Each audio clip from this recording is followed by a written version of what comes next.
Story 1. When I go out with someone and that person prefers to talk on the phone or focus on their own interests instead of spending time with me. Story 2. When I shared my feelings calmly, clearly, and with full honesty instead of trying to meet me halfway, he gave me a dismissive, surface-level response. There was no accountability, no real reflection, just silence dressed up as an apology. That's when it clicked. Someone who truly cares doesn't stay silent when it matters. They don't let you stand alone at the table you both built. When they do, you stop waiting for them to catch up. You stand up and walk away. Story 3. They would ask me what I thought about something they wanted to discuss, but when I wanted to talk about something, they didn't listen. They would stop the conversation and start talking about themselves again. Story 4. When my brother-in-law threw a drink in my face at a wedding, my sister told me I would never get an apology and to just get over it. The rest of my sisters told me not to talk about it. I haven't seen them since. This was the last straw. It was not the first problem. Story 5. There is minimal communication. They never text first, and when they do, there are long gaps between replies. They don't invite you anywhere, showing a lack of interest in you and your life.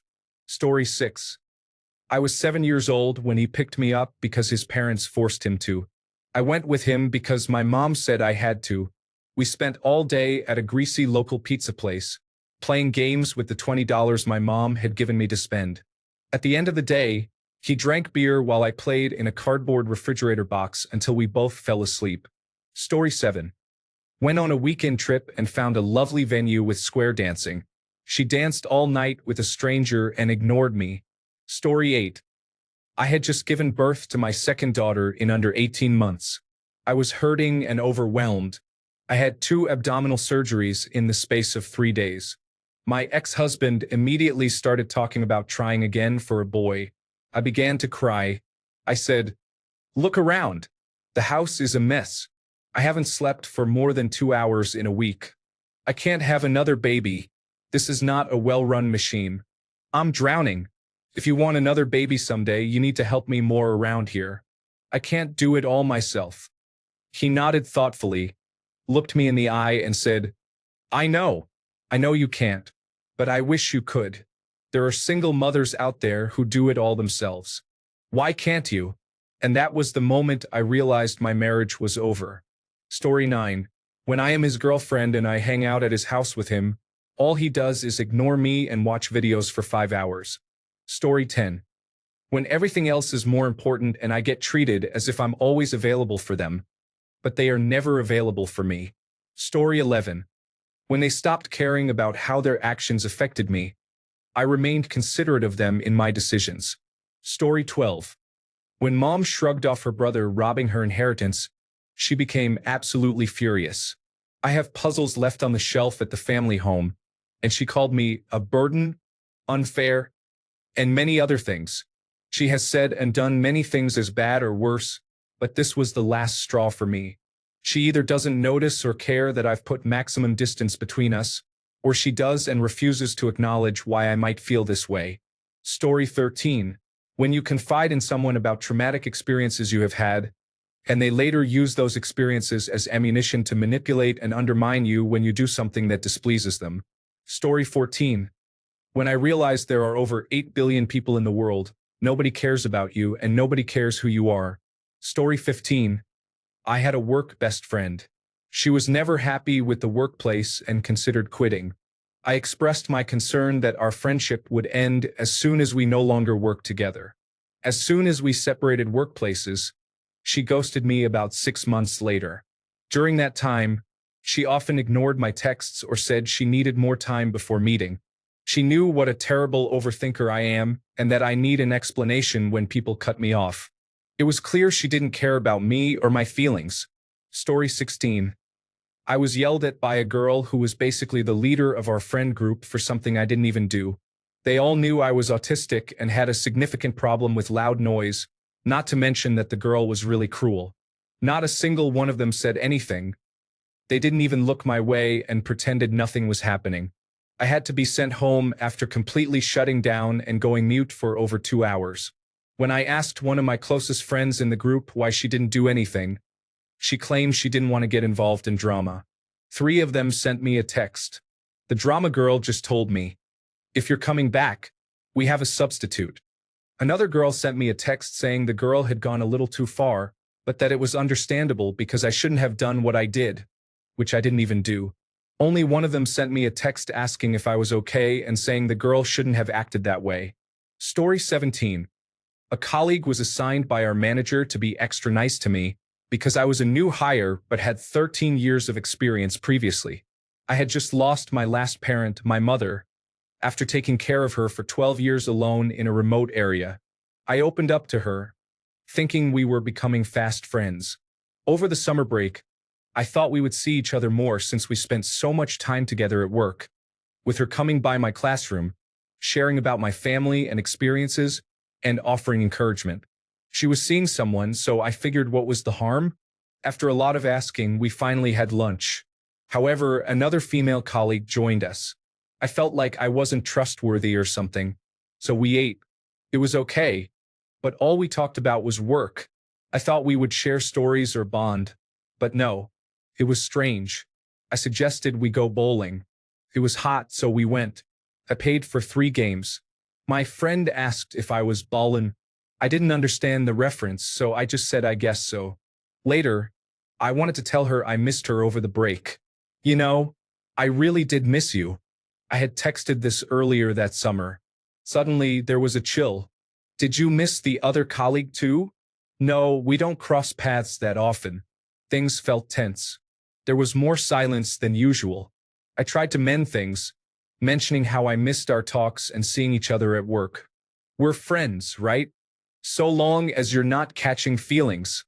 I had never heard that phrase before, but the way she said it, it couldn't be good. I continued, trying to be reassuring. I brought up our interactions and how nice she had been to me. That's my job. Despite trying to make amends and her saying we're good numerous times, she pretty much cut me off. In our last phone conversation, as I was trying to explain how I viewed seeing the other colleague as a chaperone, she hung up on me. Only after that did my manager say, "I put her up to it because you were new, and I thought it would help." So the whole thing was fake. During that last phone call, she even acknowledged that she knew she was being cruel to me since the bowling alley incident. Story 18. When I told my ex that I was upset because she was being cold and distant, I felt neglected. She said, "I hope you won't always feel that way." There had been moments when I felt she didn't care, including a few times in the last 4 months, but this was when it became certain. Story 19. When he didn't want to spend time together the night before I went away for 4 days because he said he would see me in a few days. When he didn't want to talk about our future together because he felt pressured, despite us having dated for over a year and just moving in together. When he wouldn't say he loved me after a year of dating. When he told me I didn't care about his feelings because I was upset that all this had happened within 2 weeks. One of his reasons for not wanting to talk that week was that it was 4/20ths, and he wanted to enjoy it without stress. When he kept saying we would talk tomorrow for an entire week. When he didn't think I was serious when I told him I was done after his comment about me not caring about his feelings, and I decided to move out and break up. Only then did he say he loved me, and I told him he didn't really mean it or he would have said it long before I left.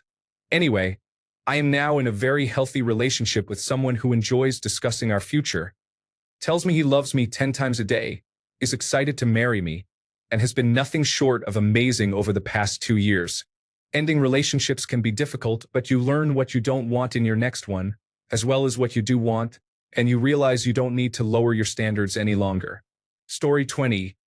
A few years ago, I had a friend with benefits who was also my favorite person.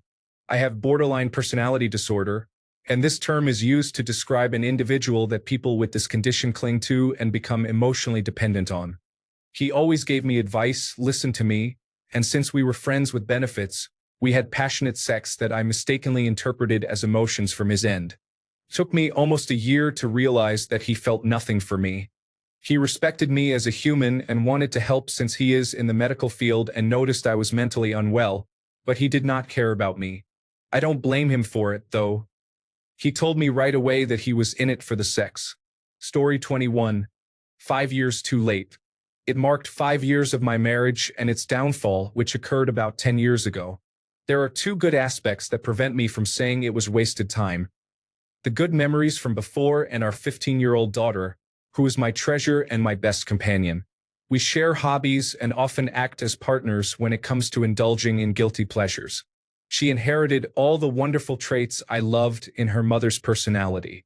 She makes me feel young by intertwining my hopes for a great future for her with satisfying and refreshing present moments, alongside the best memories of the past.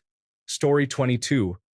A lot of people revealed their true selves during the COVID-19 pandemic. In early 2021, a friend could not accept that I had to make certain decisions based on both of my parents being seriously immunocompromised, considering what we knew at the time.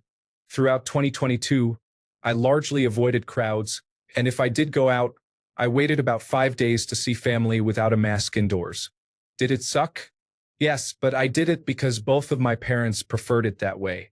This friend was dealing with her own issues but could not handle only seeing me once or twice a month.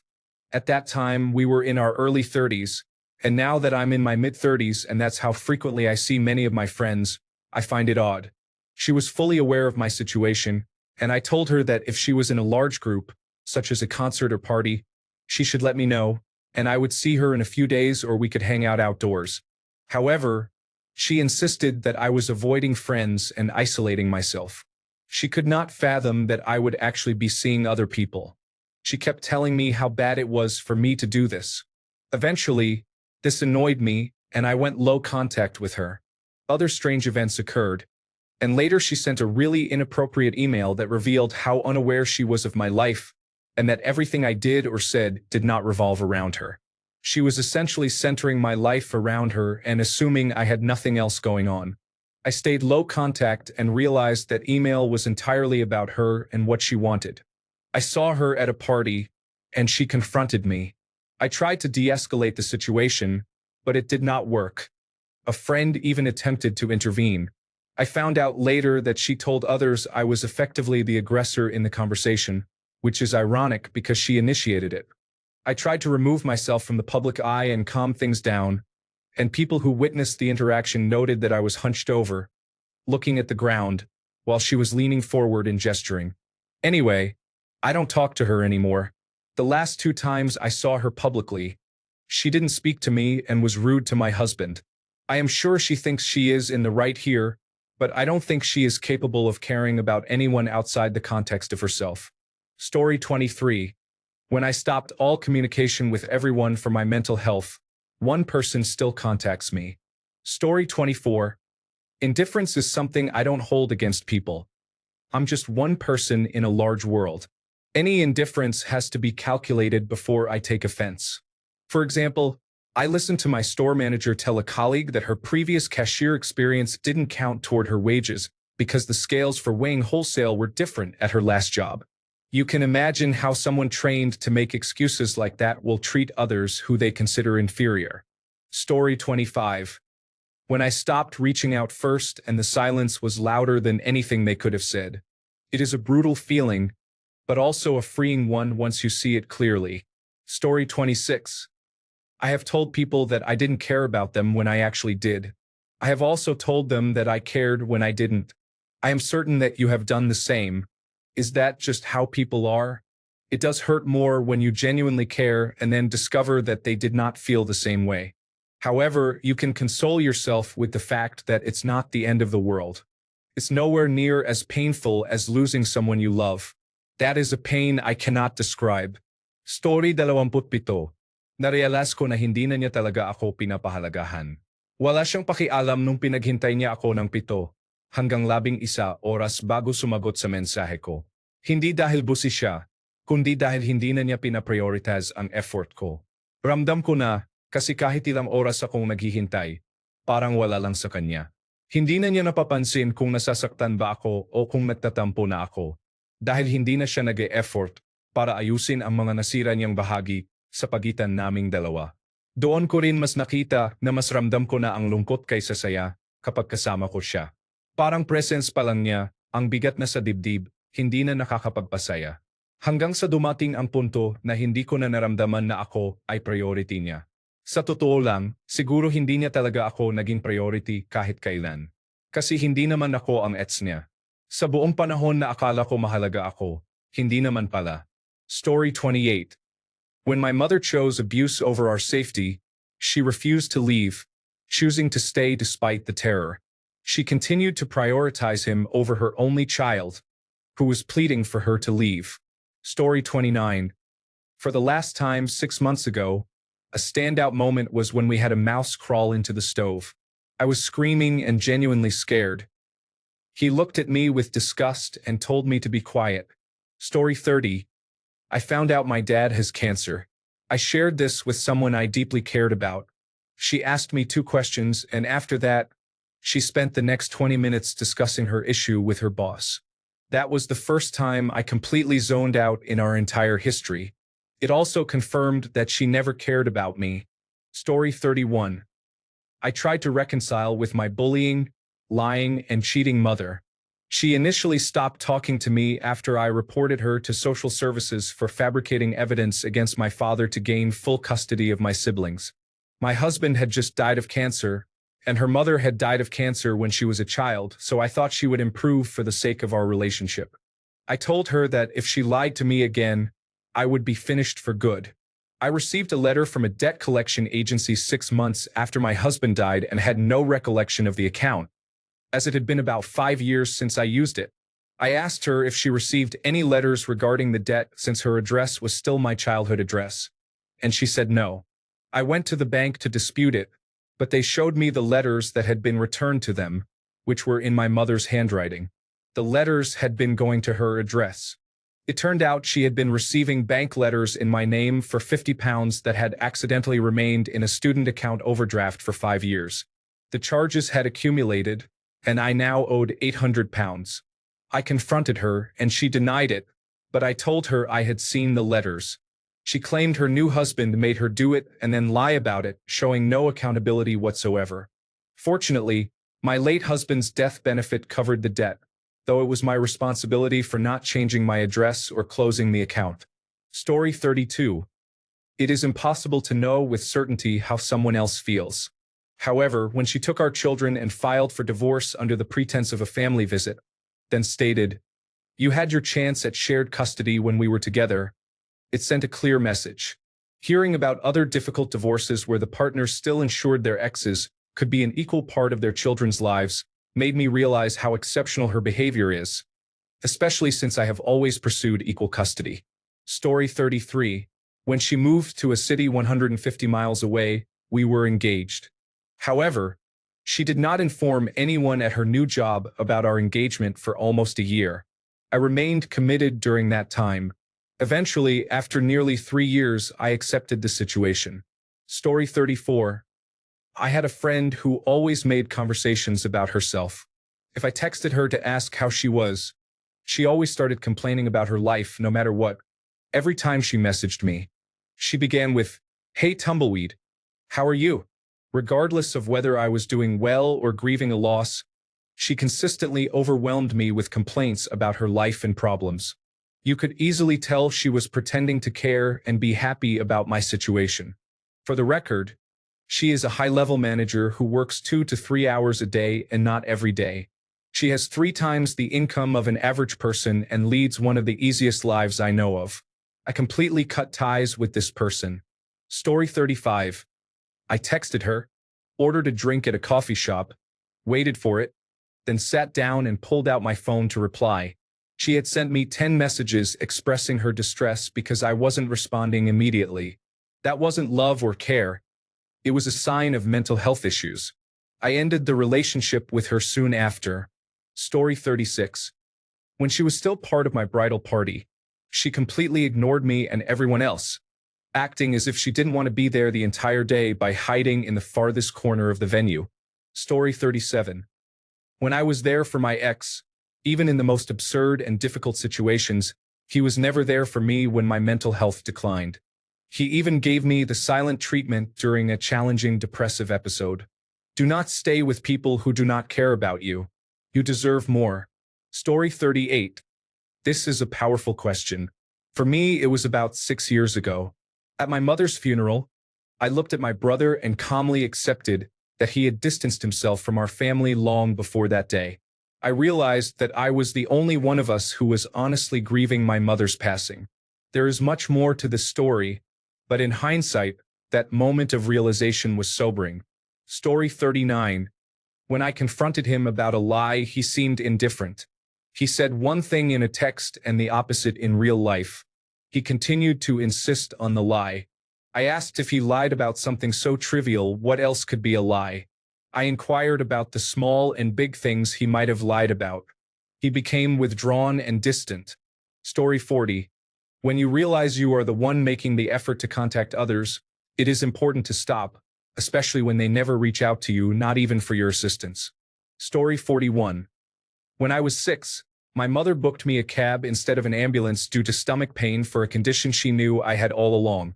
Story 42. Yesterday, he was yelling and got mad while I was crying. When he heard our 10-month-old child in the background, he said he couldn't believe I would have him go through the car to hear what he was saying to me. Story 43.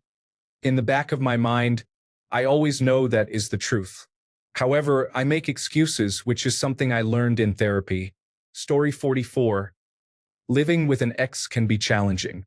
One night, I experienced a panic attack while home alone. Despite the severity of the situation, I managed to call for help. The ambulance arrived, and the paramedics tried to calm me down. They eventually decided to take me to the hospital. I stayed for 2 nights and never saw my ex. He didn't call me and wouldn't answer his phone. After being released from the hospital, I took public transportation back home. He barely acknowledged my presence. There was only a brief moment when he smiled and mentioned that while the ambulance and paramedics were there, he had been standing across the street, watching but hiding.